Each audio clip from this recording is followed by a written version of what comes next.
तुम्हाला पण अशी स्मूथ शेडिंग शिकायची असेल तर हा खास व्हिडिओ तुमच्यासाठी आहे. सर्वप्रथम आपण शेडिंग टेक्निक शिकूया. पहिली आहे हॅचिंग टेक्निक.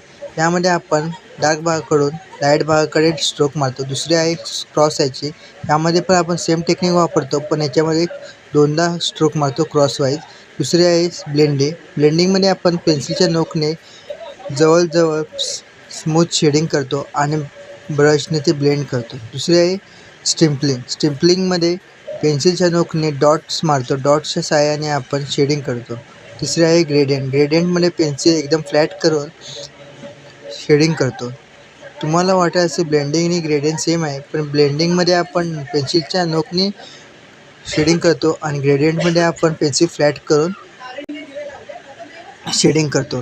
तुम्हाला ह्या दोघांमध्ये फरक समजला तर तुम्ही शेडिंगमध्ये प्रो बनाल आणि अशाच नवीन